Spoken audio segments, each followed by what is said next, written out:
Welcome back, class. Welcome! All right, got us another assignment ready to knock it out. It's Friday. It is for us. I don't know what time y'all are watching this, but That's it's it. Friday here. It's Friday here. You leave all them things out. Anyway, it is gorgeous outside. We're going to set you up with some gorgeous work here to get done. We're going to be working with our web advisor a little bit. We actually want to concentrate on getting ourselves together and preparing ourselves for registering for classes.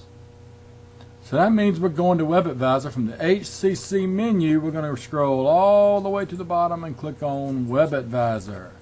Now we get to this screen, and we're going to click here to go to Web Advisor just like it asked us to. And this will bring you to the first screen of the Web Advisor. Actually, it looks kind of funny. It's supposed to look like this right here. Check it out. A little better. So the first thing we got to do is it says Welcome Guest. I'm not a guest. I want to log in. How am I going to log in? You should be able to log in the same way you do to I don't know what my Blackboard. logo is. It's Yeah. the same thing. Same thing. I'm going to type mine in. And the password. Now, the password should be is the last 4 digits of your social security number. Not the preceding 4 zeros like you do for Blackboard or It's a little different. a little different. Just the last 4 digits of your social security number. Now, the first time you log in, you're going to have to change that password to something that you remember. Uh-oh. Yeah, so don't forget it once you change it because you're not going to be able to leave it the default password. Some of you may have already logged in by this point. I understand that not everybody's doing this for the first time. That's great, but so you either should know your password if this is the first time you've gone there, the last 4 digits of your social security number. I have already changed mine, so I'm going to log in as me. And I'll come back to the menu here, and for the purpose of this assignment, we're going to want to go to the Students menu. Okay? The next thing we're going to do, what do we want to do to program eval? Definitely. Okay. Why do we want to do the program eval? It shows what? What you've taken. Shows your program major, all the courses that are included in that program.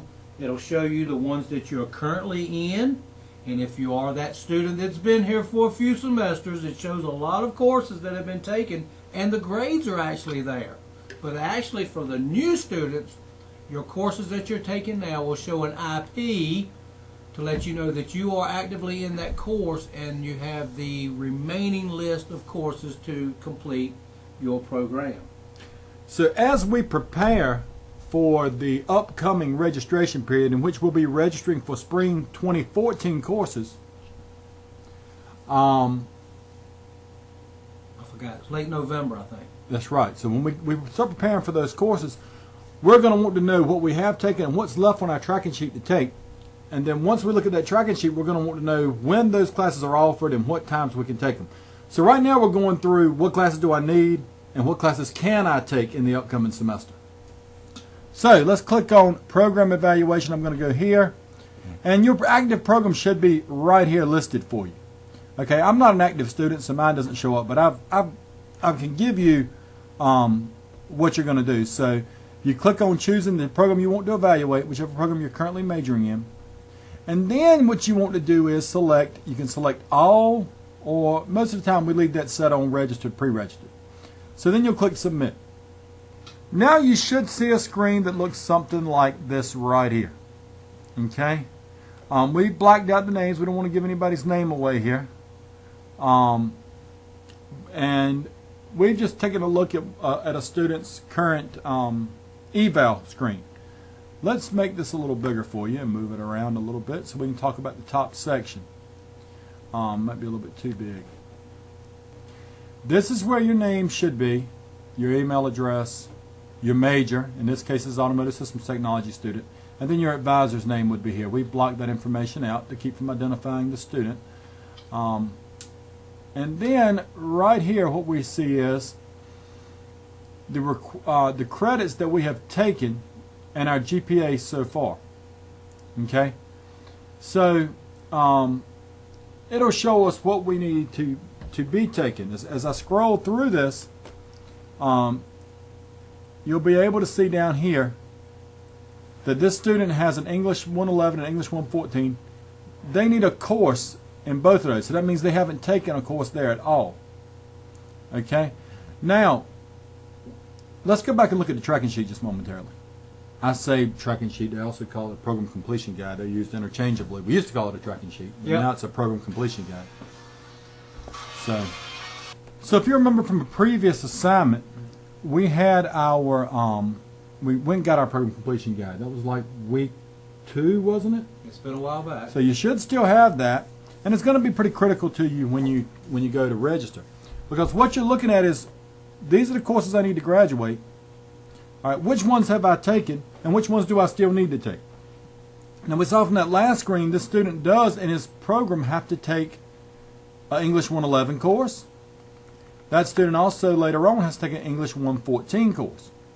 Okay, if we go back to the screen, it tells us this student has not registered for, nor has he taken a English 114 or 111 course. It still says one course needed. Okay, so you can kind of see once this is completely filled out, you would be graduating, or in this case, the student would be.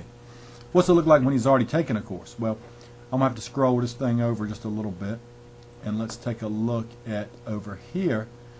You can see these, which says Intro to Auto Tech, 2013 Fall.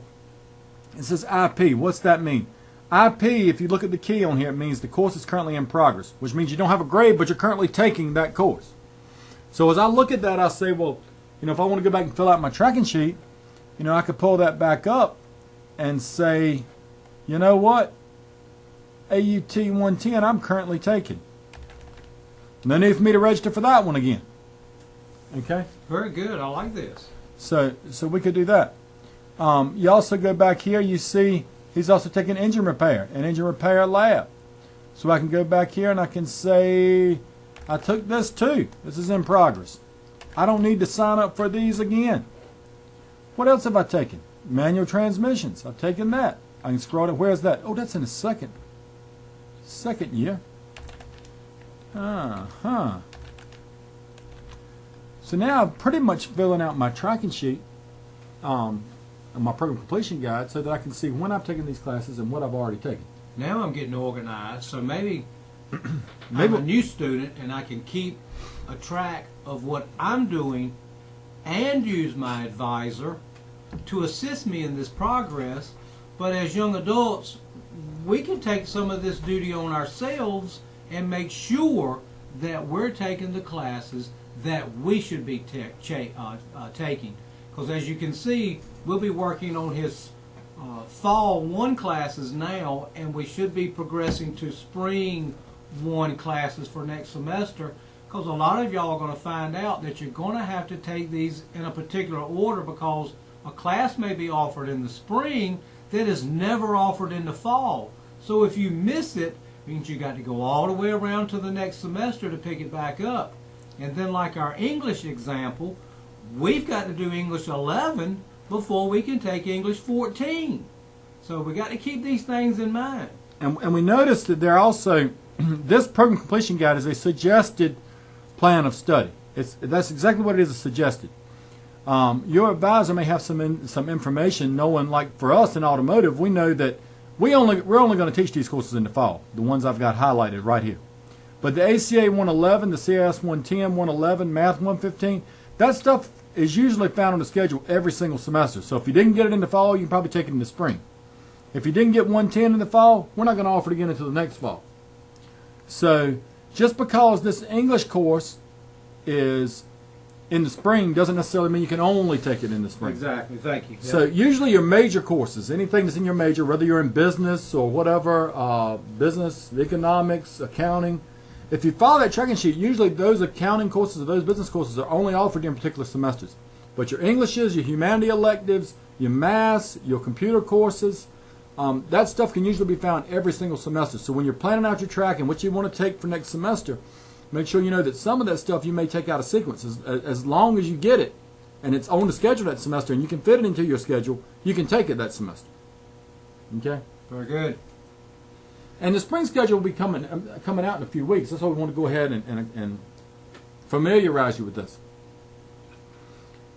So what we're going to ask you to do this week is to go and pull up your EVAL screen.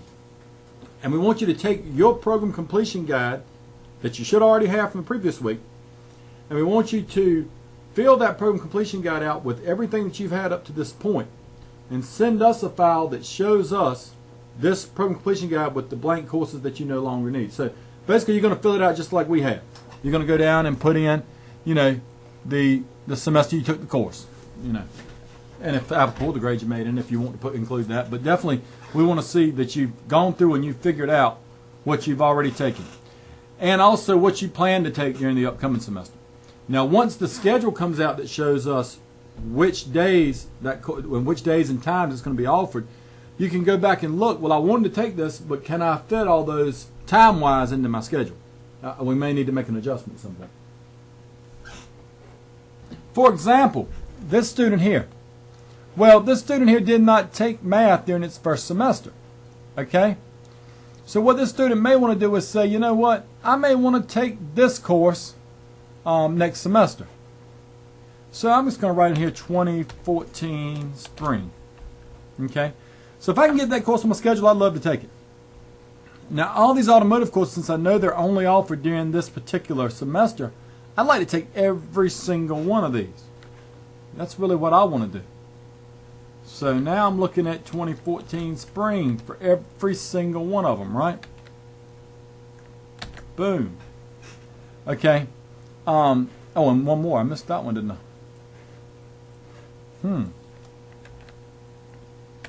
So now I've got all those on my schedule. I'm looking at that thinking, how many hours have I got there? Well, I've got credit-wise, I've got 4, 4, 4, 12, 15. Now, I might think to myself, that's a pretty decent load. I may not want another course. If I add another one, I'm going to 18, which is a pretty heavy load. But you really need to look at this and say, well, if I don't take 18 this semester, I'm not going to finish that program in that allotted time slot. What do you mean? If I just take 12 credits per semester, I might not finish in time? That's exactly right. There's no way you're going to finish a 2-year program taking 12 credits a semester, no matter what program you're in. We have a lot of advisees come in every semester, and they say, I only want 12 hours. And if you're only going to take 12 hours, you might as well be prepared to be here for 3 years, maybe more. Exactly. So if you want to get out and you want to finish your degree, you need to take the recommended amount of credits, or at least have a plan as to how you're going to finish it. You should know about what you're going to do on a semester-by-semester basis to be able to project your graduation date. Exactly. And I do have some students that have come in before that said, well, I'm trying to work, I have a family, and I can't take but a few classes a semester. Well, we understand that. We're just sort of trying to target those of you that are trying to get your classes out of the way. Maybe you're working on an AA and you want to be here 2 years and move on to a 4-year university. Well, you're going to really have to look at what your loads are and make sure that you can complete those 64 credit hours within 2 years. That's right. Okay. So I hope the assignment makes sense. We're going to also, type you up a little bit of text to explain the assignment. But that's pretty much it. And then we're going to leave you a submission link so that you can attach your file just like we did with the trial schedules. Not trial schedules, but the program completion guide. We have a link there. Pathfinder assignment, we did the same thing. We got a link. You browse, you find the file, you attach it. You send it to us. Really good. And keep up with your tracking sheet as you've done. I know you still had it on your computer saved. And also I would do the same with my EVAL. I would hold on to that. That's your document to keep up with the classes that you need to take for your program. So I would definitely be saving all this material. We're going to get in trouble. Hey, if you've watched the video, please email, if you're in Mr. Massey's section, email Mr. Massey or email me. Just put in your email, I watched the video. We're just trying to see who's watching it. We'll give you 5 extra points on the assignment just for doing that. We want to see who's actually putting the time to watch these videos and if they're helping. I mean, shoot. Yeah, we just basically want to have some follow-up on this, so don't tell your fellow students to send us an email. Only those that actually do the video should be able to get the credit. There you go.